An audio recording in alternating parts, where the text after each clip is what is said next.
పాఠశాల విద్యాశాఖ ఒక లిస్ట్ని విడుదల చేసింది. ఎవరెవరి పరిస్థితి ఏంటి అనే విషయాలకు సంబంధించి అసలు ఇక్కడ ఏం జరిగింది అనేది ఒక వివరణ ఇచ్చింది. మొత్తం ఉంది, ఆ పేర్లతో సహా ఏం జరిగింది అనేది వాళ్ళు ఇచ్చిన వివరణ కూడా ఉంది. ఒకసారి వంశీకృష్ణ గారు మాట్లాడతారు. వంశీకృష్ణ గారు మీరేం చెప్తారు ఇప్పుడు? సరే, ఇంకా ఒకసారి ఏమన్నా చెక్ చేసుకుంటారా అనే క్వశ్చన్ ఒకసారి శ్రీరామ్ గారు అడిగారు. ఇప్పటికే పాఠశాల విద్యాశాఖ క్లారిటీ ఇచ్చింది, ఆ పేర్లతో సహా ఏం జరిగింది అనేది కూడా వివరణ ఇచ్చింది. మీరేం చెప్తారు, ఎలా రెస్పాండ్ అవుతారు? అలాగే ఈ ఏ విషయాలు తెలియకుండానే జగన్మోహన్ రెడ్డి గారు మాట్లాడుతున్నారా, లేదంటే ఎవరైనా చెప్పింది విని మాట్లాడుతున్నారా లాంటి అనేక క్వశ్చన్స్ ఉన్నాయి ఇవాళ. ఎందుకు మెరిట్ బేసు, రిజర్వేషన్ల అంశం ఇవన్నీ తెలుసుకోకుండానే ఎందుకు మాట్లాడుతున్నారు వైసీపీ అధినేత అనేది మీరేం చెప్తారు? గుడ్ ఆఫ్టర్నూన్ నవీన్ గారు, మీకు, సిద్దిక్ గారికి, శ్రీరామ్ గారికి, అలాగే ఏబిఎన్ వీక్షకులందరికీ కూడా గుడ్ ఆఫ్టర్నూన్. సిద్దిక్ గారు ఒకసారి మీరు మ్యూట్ లో పెట్టుకుంటారా? పక్కన ఎవరితో వాయిస్ వినిపిస్తా ఉంది, మ్యూట్ లో. సరే సార్, గుడ్ ఆఫ్టర్నూన్. అయితే నిన్న నేను ఒక టీవీ ఛానల్ డిబేట్ లో పార్టిసిపేట్ చేశాను సార్. అందులో వైసీపీ అధికార ప్రతినిధి వచ్చారు, వారి పార్టీ నుండి అధికార ప్రతినిధి, అతను హోదా ఇచ్చారు అతనికి. అతను డిఎస్సిలో అన్యాయాలు జరిగిపోయాయి, అక్రమాలు జరిగిపోయాయి, ఆహా ఇంత జరిగిపోయింది అంత జరిగిపోయింది అని చెప్పారు. సరే విన్నాక అసలు డిఎస్సి అంటే ఏంటి, ఎందుకు నిర్వహిస్తారని అడిగాను అతన్ని. నేను అక్రమాలు జరిగాయను, దానికి సమాధానం చెప్పు, నువ్వు నాకు తిరిగి ఆన్సర్ అడుగుతావేంటి అని అన్నాడు. డిఎస్సి ఫుల్ ఫామ్ ఏంటి, ఏ పోస్టులు భర్తీ చేయడానికి డిఎస్సిని ఏర్పాటు చేస్తారు అని అంటే అతను ఆన్సర్ చేయకుండా వెళ్ళిపోయారు. అంటే సో ఆన్సర్ తెలిస్తే చేసేవాడు, ఆన్సర్ చేయకుండా డిఎస్సిలో లోకేష్ గారు తినేశారు, లోకేష్ గారు రాజీనామా చేయాలి, అయి చేయాలి, ఈ చేయాలని చెప్పేసి ఆయన అరుచుకుంటా డిబేట్ని కంటిన్యూ చేయనీయకుండా టైం పాస్ చేసేసి లాస్ట్ 5 నిమిషాలు ఉండగా నేను పట్టుబట్టాను. అసలు డిఎస్సి అంటే ఏంటి, ఎందుకు కండక్ట్ చేస్తారు, ఏ పోస్టులు భర్తీ చేయడానికి కండక్ట్ చేస్తారో చెప్తే నేను మీ వాటికన్నిటికీ ఆన్సర్ చేస్తానని చెప్పా. సో అతను అన్ఫార్చునేట్లీ చెప్పలేకపోయారు. సో కేవలం ఈ డిఎస్సి అంటే అవగాహన లేని వారు కూడా డిఎస్సి మీద నిందలు వేస్తా ఉన్నారు సార్. ఇప్పటి వరకు 1983 నుంచి 2025 వరకు 17 సార్లు డిఎస్సి నిర్వహిస్తే అందులో 13 సార్లు తెలుగుదేశం ప్రభుత్వం ఉండగా డిఎస్సి నిర్వహించారు. ఇప్పటి వరకు 12 సార్లు నిర్వహించినటువంటి డిఎస్సిలో ఎట్లాంటి విభేదాలు లేవు. ఆ టీచర్లు రిటైర్ కూడా అయిపోయి ఉంటారు చాలా మంది.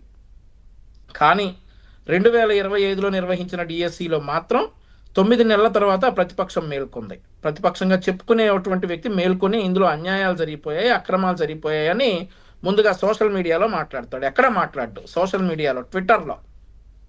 నిజంగా 16,000 మంది సెలెక్ట్ అయినటువంటి డిఎస్సిలో 3,30,000 మంది రాసినటువంటి డిఎస్సిలో ఒకవేళ నిజంగా అక్రమాలు జరిగితే జగన్మోహన్ రెడ్డి పోరాడాల్సింది ట్విట్టర్లోనా, అసెంబ్లీలోనా నవీన్ గారు?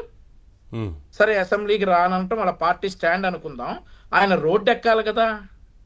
కానీ ట్విట్టర్లో గోల్ చేస్తారు సార్. ఇప్పటి వరకు 1983, 84, 86, 89, 96, 98, 2000, 2001, 2002, 2003, 2014, 2018, 2025లో తెలుగుదేశం ప్రభుత్వం ఉండగా డిఎస్సి నిర్వహించాం. కాంగ్రెస్ పార్టీ 94, 2006, 2018, 2012 సంవత్సరాల్లో డిఎస్సి నిర్వహించారు సార్. సరే, చంద్రబాబు నాయుడు గారు వచ్చిన తర్వాత 1996లో 32,000 పోస్టులు ఇస్తే, మళ్ళీ 1996లోనే ఎస్టీ టీచర్లకు 2,000 పోస్టులు ఇస్తే, 1998లో 39,000 టీచర్ పోస్టులు ఇచ్చారు సార్. 2000లో 25,746 ఇచ్చాం. 2001లో 32,000 టీచర్ పోస్టులు ఇచ్చాం. 2002లో 32,505 ఇచ్చాం. 2003లో 16,258 పోస్టులు ఇచ్చాం. 2014లో 9,061 పోస్టులు ఇచ్చాం. 2018లో 7,728 పోస్టులు ఇచ్చాం. 2025లో తాజాగా 16,347 మందిని టీచర్స్ చేసిన ఘనత తెలుగుదేశం కూటమి ప్రభుత్వానికి. ఈసారి ఈ 16,347 కూడా చాలా పారదర్శకంగా జరిగాయండి, చాలా పారదర్శకంగా జరిగాయి. సిబిటి విధానంలో పరీక్ష జరిగింది.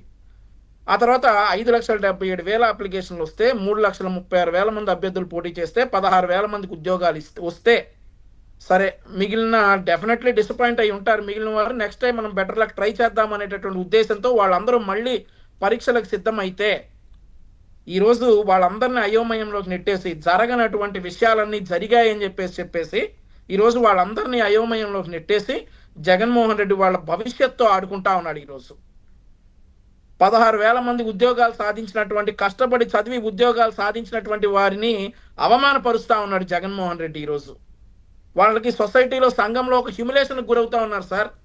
వాళ్ళు వెళ్తే రేపు అంటారు మీకు అలా వచ్చిందటగా ఉద్యోగం, మీకు దొంగ మార్గంలో ఉద్యోగం వచ్చిందటగా అని అంటా ఉంటారు వాళ్ళని. వాళ్ళు ఇంకేం చదువు చెప్తారు సార్? విద్యార్థులకు ఏం చదువు చెప్తారు ఇంకా? నవీన్ అనే ఒక అతని కేసు గురించి తీసుకున్నారు సార్. నవీన్ అనే అతని కేసు ఆధారంగా చేస్తున్నటువంటి ప్రచారం ఒకసారి చూద్దాం. డిఎస్సి వ్యవస్థ మొత్తం అపవాదకు గురి చేస్తా ఉంది నవీన్ అనేటటువంటి విషయంలో వీళ్ళు ట్రై చేస్తా ఉన్నారు. నవీన్ సార్ ఎస్సీఆర్టీలో కేవలం ఒక అవుట్ సోర్స్ ఉద్యోగి 2025లో రిజైన్ చేశాడు. డేటా ఎంట్రీ ఆపరేటర్ గా మాత్రమే ఉండి రిజైన్ చేశాడు. అతనికి ప్రశ్నాపత్రాల తయారీతో కావచ్చు, పరీక్ష నిర్వహణతో కావచ్చు, లేదంటే వాల్యుయేషన్ తో కావచ్చు, డిజిటల్ సిస్టమ్ తో కావచ్చు, ఎలాంటి సంబంధం లేనటువంటి వ్యక్తి నవీన్. ఆ నవీన్ తీసుకొచ్చి పేపర్ లీక్ అయింది, అతనికి ఫస్ట్ ర్యాంక్ వచ్చింది, అయినా అతనికి ఏంటనేది చెప్తా ఉన్నారు. ఆ నవీన్ అనే అతను పేపర్ వెరిఫికేషన్ కి రాలేదు. ఆయన వెరిఫికేషన్ కి వచ్చిన వాళ్ళకే ఉద్యోగం ఇస్తారు. ఒకవేళ వెరిఫికేషన్ కి రాకుండా ఉంటే నెక్స్ట్ వ్యక్తిని పిలుస్తారు సర్టెన్ టైంలో. అతను కోర్టుకు సమర్పించినటువంటి కోర్టులో అతను దాఖలు చేశాడు సార్. అందులో నాకు 30 సార్లు ఫోన్లు చేశారు, నేను హాస్పిటల్లో ఉన్న కారణంగా ఫోన్ ఆన్సర్ చేయలేకపోయానని చెప్పేసి నవీన్ అనేటటువంటి వ్యక్తి చెప్తాడు. అయినా కానీ ఈ నవీన్ అనేటటువంటి వ్యక్తిని ఒక సాకుగా తీసుకొచ్చి జగన్మోహన్ రెడ్డి గారు ఏం చేస్తారంటే, సార్ ఒకవేళ నిజంగా నవీన్ కు ఉద్యోగం వచ్చినట్లయితే నవీన్ అనే అతను ఇప్పుడు వచ్చినట్లయితే గనక పేపర్ లీక్ చేశారు, అదిగో అతనికి ఇచ్చేశారు ఉద్యోగం అనేవారు. ఇప్పుడేమో ఫస్ట్ ర్యాంక్ వచ్చిన వాడికి ఎందుకు ఉద్యోగం ఇవ్వలేదని ఇప్పుడు అంటా ఉంటారు. సో ఇట్లాంటి విషయాలన్నీ కూడా జగన్మోహన్ రెడ్డి ఆడుకుంటా ఉన్నాడు సార్. ఆంధ్రప్రదేశ్ రాష్ట్ర భవితతో ఆడుకుంటా ఉన్నాడు.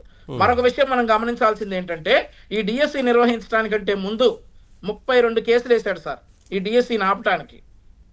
లోకేష్ గారు అత్యంత చాకచక్యంగా 32 కేసులను ఛేదించుకొని పారదర్శకంగా డిఎస్సి నిర్వహించి ఈ రోజు ఉద్యోగాలు ఇస్తే వీళ్ళు చెప్పేటటువంటి మాటలు ఏంటంటే మెరిట్ లిస్ట్ విడుదల చేయలేదా? వాస్తవానికి ఆగస్టు 22, 2025న ఒక గందరగోళాన్ని సృష్టించాలి, అభ్యర్థుల్లో ఒక గందరగోళాన్ని సృష్టించాలి అన్న కాన్సెప్ట్ పెట్టుకొని వచ్చారు సార్. దానికి కారణం ఏంటంటే కేఎన్ఆర్ ఉన్నాడు కదా sir, Nageshwar Reddy, Jaganmohan Reddy PA. Jaganmohan Reddy PA దగ్గర కూడా ఈ లిక్కర్ కేసు వెళ్ళిపోయింది. సో ఇమీడియట్ గా టాపిక్ డైవర్ట్ చేయాలి. జగన్మోహన్ రెడ్డి పిఏను కూడా లిక్కర్ కేసుల్లో ఆయన్ని క్వశ్చన్ చేస్తే వేల కోట్ల రూపాయల ఆస్తులు జగన్మోహన్ రెడ్డి గారి పిఏ పేరుతోటి బయటపడ్డాయి. సో నెక్స్ట్ జగన్మోహన్ రెడ్డి గారి దగ్గరికి వచ్చే అవకాశం ఉంది కాబట్టి దాన్ని డైవర్ట్ చేయాలి. డైవర్ట్ చేయాలంటే ఏదో ఒక విషయంలో అమాయకమైనటువంటి విద్యార్థులు ఏదైతే ఈ డిఎస్సి రాసి ఉద్యోగం రాలేదో వారి సెంటిమెంట్స్ తోటి ఆడుకోవాలి. కేవలం ప్రభుత్వం ఏదో చేసింది కాబట్టి మాకు ఉద్యోగం రాలేదు అని వాళ్ళ మైండ్లోకి వెళ్ళి రాష్ట్రంలో అశాంతి నెలకొల్పాలనేటటువంటి ఉద్దేశంతో జగన్మోహన్ రెడ్డి చేస్తున్నటువంటి ప్రయత్నం. ఆ తర్వాత మరొకటి ఏంటంటే సార్, ఈ మధ్య ఒక ప్రెస్ మీట్లో మా నాన్నను చంపింది చంద్రబాబు నాయుడు గారు అనే ఉద్దేశం వచ్చేటట్టు మాట్లాడారు. వాళ్ళ తాతను చంపిన తెలుగుదేశం వాళ్ళు అయితే వాళ్ళకి ఆశ్రమం ఇచ్చేటట్టు మాట్లాడారు. సరే, ఆ తాతను చంపినటువంటి అనేది ఏబిఎన్ స్టూడియోలోనే చెప్పారు. ఏ సందర్భంలో అనుకోని విధంగా హత్య చేయాల్సి వచ్చిందో ఏబిఎన్ స్టూడియోలోనే చెప్పారు. దానికి ఆయన శిక్ష అనుభవించారు లీగల్ గా. సో ఈ టాపిక్లన్నీ కూడా బూమరాంగ్ అయింది ఆ ప్రెస్ మీట్. వాళ్ళ వంశం యొక్క హింసాత్మకమైనటువంటి ఘటనలన్నీ ఒక్కొక్కటిగా ఈరోజు రోడ్డు మీదకి వస్తా ఉన్నాయి, వెలుగులోకి వస్తా ఉన్నాయి. వీటన్నిటిని డైవర్ట్ చేయాలి.